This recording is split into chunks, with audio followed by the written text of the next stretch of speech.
Hey everybody, welcome back for another deep dive. You know how we do it here, getting right into the thick of things. And today we're diving into, A really fascinating one. yeah, this is a really cool conversation. Mm-hmm.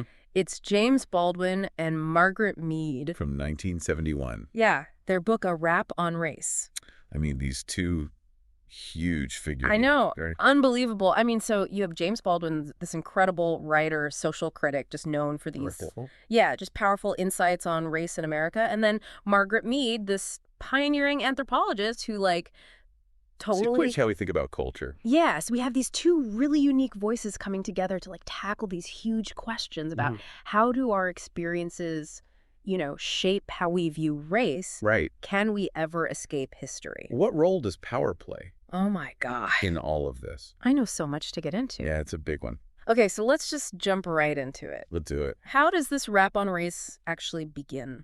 Well, Mead kind of starts things off with this anecdote about two stepbrothers, Okay, and their feelings for each other totally change interesting. when they find out they have a biological brother in common. Okay. And she uses this to point out to Baldwin that they actually have a brother in common. Ah, so she's like emphasizing that shared ancestry, trying to find like that common humanity. Yeah. But I can't imagine Baldwin, like, just lets that sit, Oh, no. Right. He's not going to shy away from the hard stuff. No. So he acknowledges it, Yeah. but he pushes back. And he points out, like, the tragedy of white people denying this brotherhood Wow. in how they actually act. It's like he's saying, yeah, we might be distantly related, but you're not treating me like family. Exactly. Yeah. He's calling out the hypocrisy. Yeah, it's not enough to just acknowledge like a distant link. You have to actually live it. Treat each other like with the respect and dignity that comes with being family. Exactly. Yeah. And Mead picks up on this. She identifies these two types of brotherhood. The ancestral one that goes back thousands of years, and then the blood relationship, which is much closer.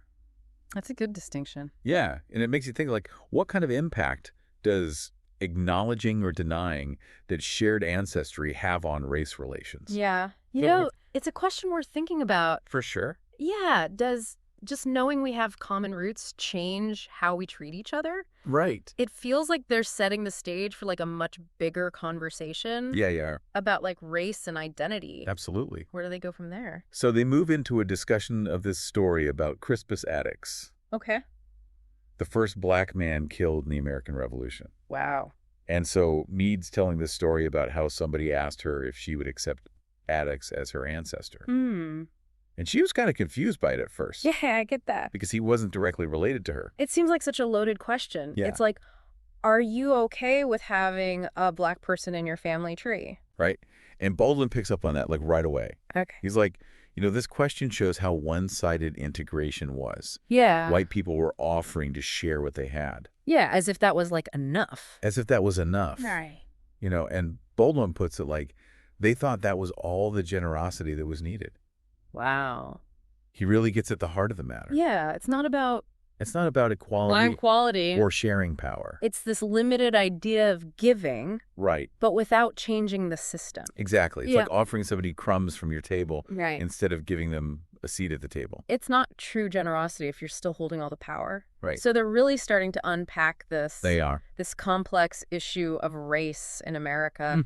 Did they talk about any of the reactions to like this kind of integration at the time? Yeah, they touch on like the rise of black power Okay. as a response to like, To the limitations of integration. yeah. Got it. This was a time of huge change. Yeah. Socially, politically. And they're like right in the middle of it. They're trying to understand it as it's happening. It sounds like things are really heating up. Yeah. Okay, so we've got this idea of denied brotherhood, Mm-hmm. the limitations of integration. Right. What other themes kind of emerge? Well, Mead brings up something she had observed about young black men being pressured to conform to white ideals. Okay. She describes seeing these young black men who had been chosen for scholarships. Okay. And they all look like arrow collar men, fitting this very specific white image of success. It's almost like they were handed this blueprint for success, Yeah. but it was one that was designed for somebody else. Mm-hmm. What did Baldwin think about this pressure to conform? Oh, he gets right to the heart of it. Okay. He talks about this immense psychological toll this forced assimilation It took. must have been so damaging. Yeah, alienation from their communities, Wow. loss of identity. Imagine just being told you can succeed, but only if you erase who you are. It's incredibly dehumanizing. It is. Yeah. Did they talk about the emotional impact on these young men at all? Baldwin describes this like deep, unspoken rage brewing beneath the surface. Wow.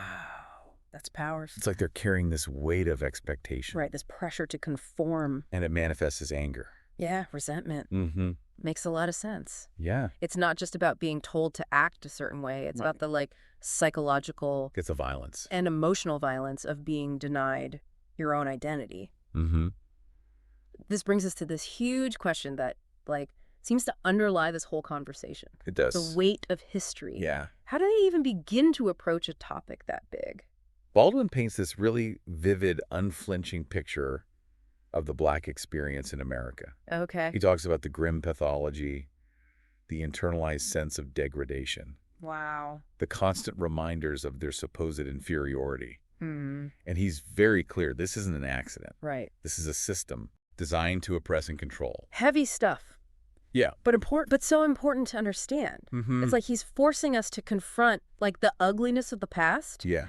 and how it still impacts the present. Absolutely. What's Mead's response to this? Well, she tries to provide some historical context. Okay. She brings up the arrival of white people in different parts of the world. Okay. And how their appearance, often seen as angel-like, played a role in establishing dominance. Interesting. Yeah, whiteness was immediately associated with goodness and purity. Yeah, which justified the exploitation that followed. Right.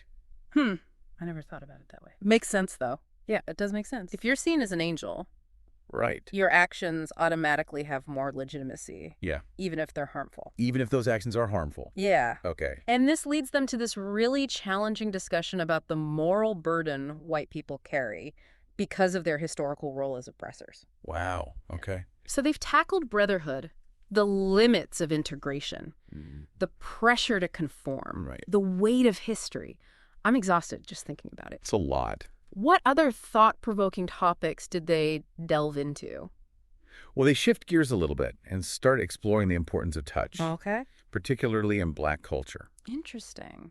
So Mead contrasts the relative lack of physical touch in middle-class American culture Okay. with its significance in Black communities. Okay. And she talks about how it's a way of connecting, communicating, affirming, Yeah. showing love and support in a very tangible way. I can relate to that. Right. Growing up, physical affection was a huge part of how we express care in my family. Hugs, pats on the back, Right. holding hands. It was all very natural and Yeah. comforting. Yeah. What does Baldwin have to say about all this? So he shares this anecdote about watching African mothers carry their babies Okay. and responding to their needs through touch and movement. Wow. It's like this unspoken language. Yeah. Wow. Of care and connection. That's so lovely. It is. It highlights how powerful touch can be. Mm-hmm. It makes me think about how the absence of touch can feel like a form of rejection, Right. especially in a society that already has so many barriers between people. Yeah. And that's precisely where they take it. Okay. They connect this back to the broader conversation about race relations. Okay.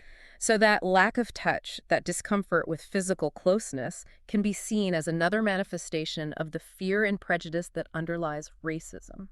Wow. That's really insightful. Yeah. It's like a physical embodiment of that invisible wall that separates people. Mm-hmm.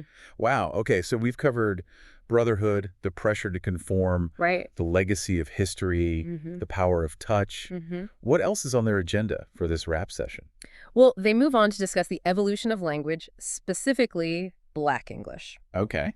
Mead starts by pointing out this phrase, dark deeds, Interesting. and how similar expressions associating darkness with negativity exist in African languages. That is interesting. Yeah. Did they suggest, why that might be? They don't really get into the origins, Okay. but it raises some interesting questions. Yeah. Is it a universal human tendency to associate light with good and darkness with bad? Right. Or is it something cultural? Yeah, It definitely makes you think. it does. So how do they transition from dark deeds to Black English? Well, they use that as a launch pad to Yeah. talk about how the English language evolved in America, Okay. particularly how Black English developed its own unique features and expressions. Black English is so rich and vibrant. It is. It's a shame it's often dismissed as like slang or incorrect grammar. Yeah. There's a whole history and culture embedded in that language. Absolutely. Yeah. And Mead brings up this important point about how Black leaders were concerned that standard English was being seen as the only correct form. Right. Yeah. She stresses the importance of teachers understanding Black English. Especially those working with young children. Especially with young children. Yeah, to help bridge that communication gap. It's about meeting students where they are, respecting their language and culture. Absolutely. As valid and valuable. So much to unpack there. Yeah. Did they talk about any specific differences between Black English and standard English? They do touch upon some of the unique ways that Black Americans use language. Okay. Noting a greater reliance on the ear. Interesting. Which Mead suggests may be a cultural inheritance from Africa. Fascinating. Rather than genetic. Wow. Yeah. I'm thinking about how much we communicate through like tone of voice and rhythm. Right. Cadence. Yeah, it's a whole other layer of meaning. It's like music almost. Exactly. Yeah. And this emphasis on the ear, on the subtleties of sound and intonation, plays a significant role in how Black English is structured and expressed. I'm really starting to appreciate the depth and complexity of this conversation. Yeah. It's not just about race. Right. It's about culture, language, history, all these interconnected threads that make up who we are. Yeah.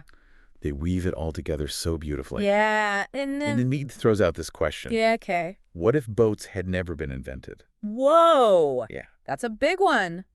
It is. She's asking us to imagine a world without the interconnectedness, the cultural exchange, the clashes and collaborations that came with like global exploration and migration. Yeah, she wants to explore the impact of migration on American culture. Interesting. This idea of the melting pot. Yeah. And the challenges of finding belonging in a world that's constantly in flux. I'm starting to see a pattern here. Okay.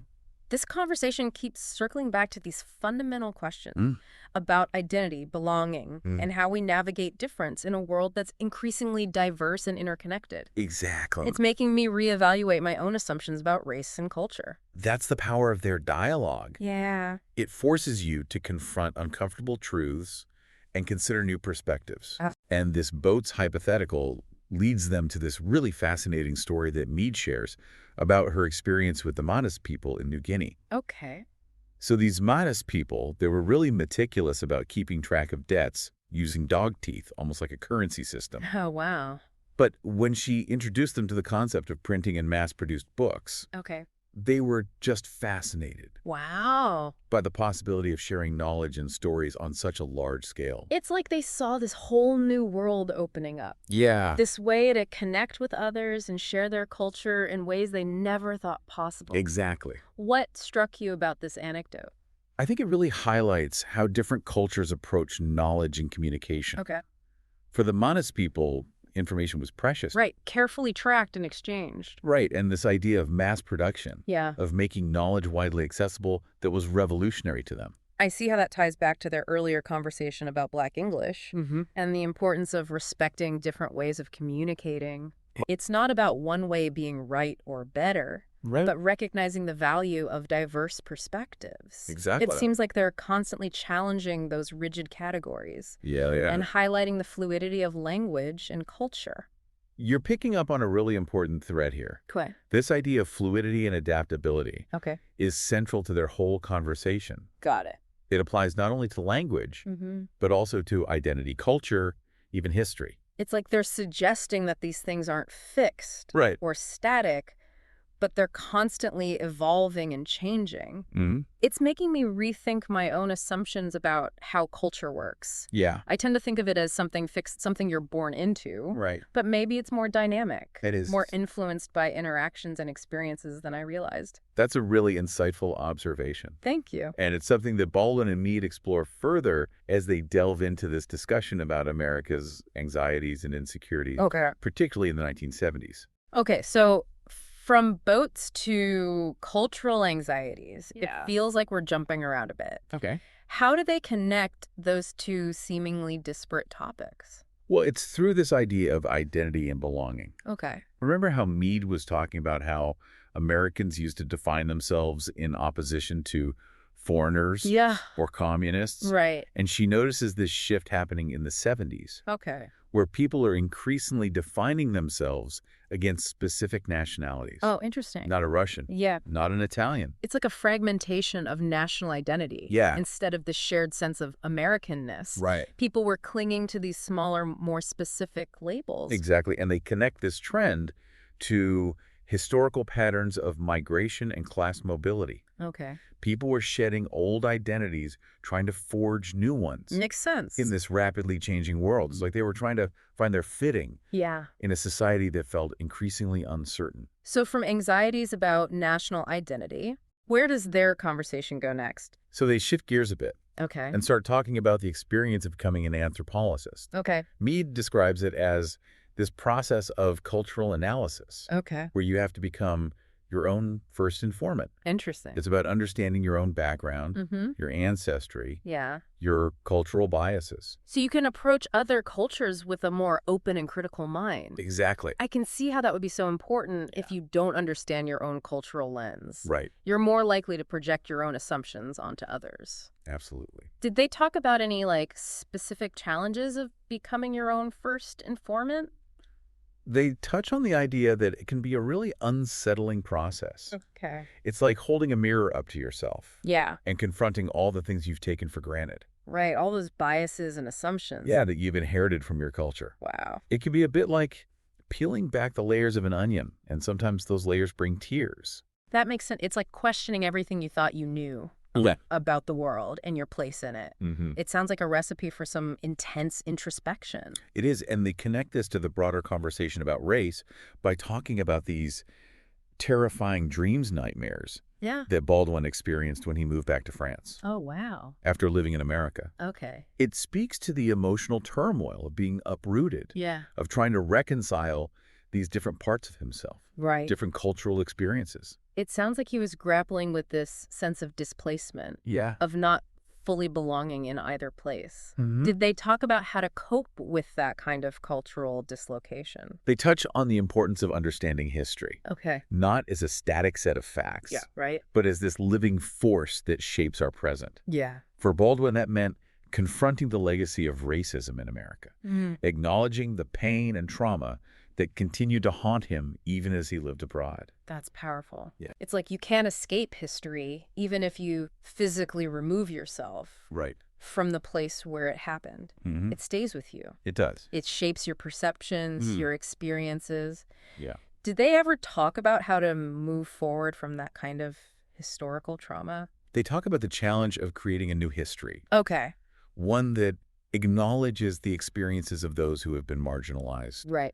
And silence. It's about reclaiming the narrative, giving voice to those who have been denied a platform that feels incredibly relevant today. It does. With all the conversations about representation and whose stories get told, did they talk about how to actually go about doing that, creating this new history? They discuss the importance of language in this process. Okay. How the evolution of language reflects broader social and cultural shifts. Interesting. For example, the emergence and recognition of Black English is a testament to the resilience and creativity of Black culture. It's like language becomes a battleground, a site of resistance and affirmation. And they're suggesting that Black English, with its unique history and expressive power, can be a tool for reshaping the narrative. Exactly. That's incredibly powerful. It is. And it ties back to Mead's earlier point about the importance of teachers understanding Black English. Yeah, especially when working with young children. Right.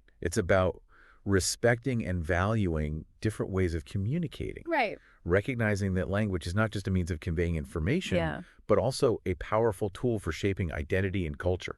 This conversation is just so layered and complex. It is. It's like they're weaving together all these seemingly disparate threads, like language, identity, history, culture, and showing how they're all interconnected. Yeah. It's making me rethink my own assumptions about race and culture. That's the beauty of their dialogue. Yeah. It's not about offering easy answers or simple solutions, but about challenging us to grapple with these complex issues and consider new perspectives. Absolutely. And it gets even more intense as they delve into this chilling story that Baldwin shares about cashing a check in a southern bank. Oh, wow. So he describes going into this bank Okay. to cash a check. Okay.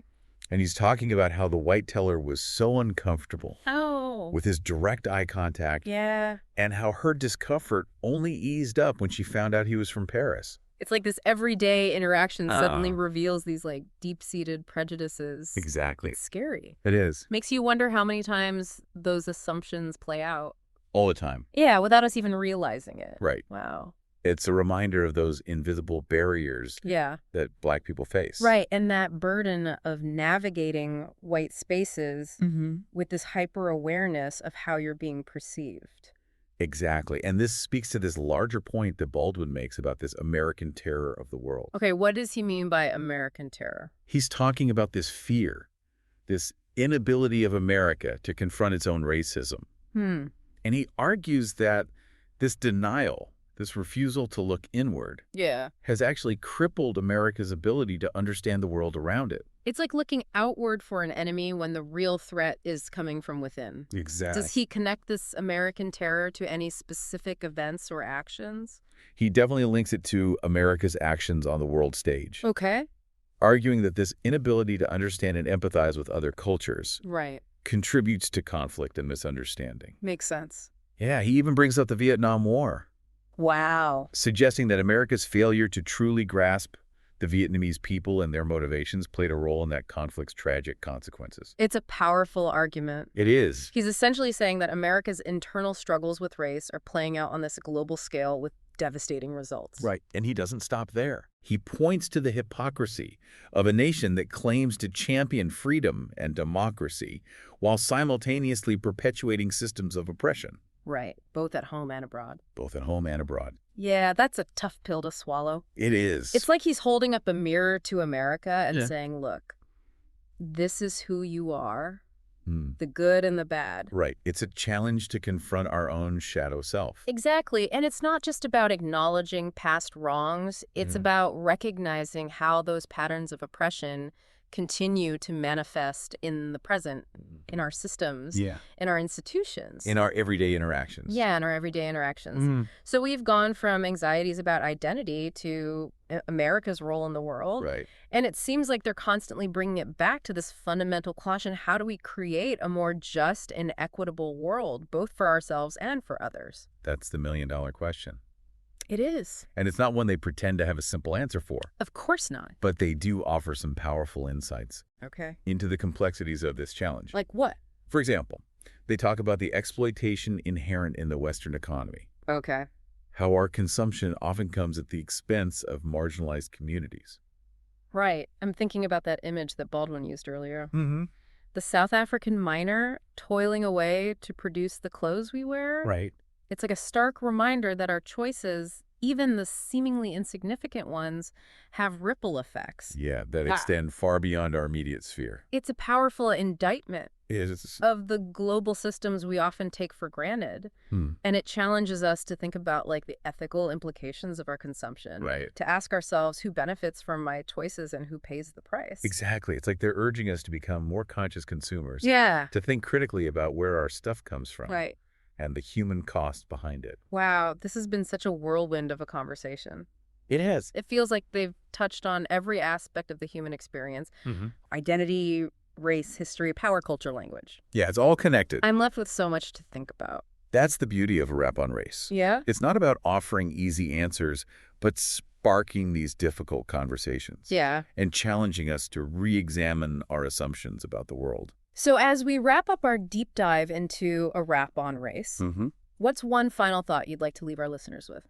I think Baldwin and Mead would want us to keep the conversation going. Yeah, to engage in dialogue with the people in our lives. Yeah. To never stop questioning and challenging the status quo. Exactly. It's a reminder that creating a more just and equitable world is an ongoing process. And it's a responsibility we all share. It's a responsibility we all share. Yeah. Beautifully said. It's a reminder that we can't afford to be complacent. We have to keep pushing, keep learning, keep striving for a better future. Thanks for joining us on this deep dive into a rap on race. We hope it sparked some new ideas and inspired you to continue exploring these crucial conversations.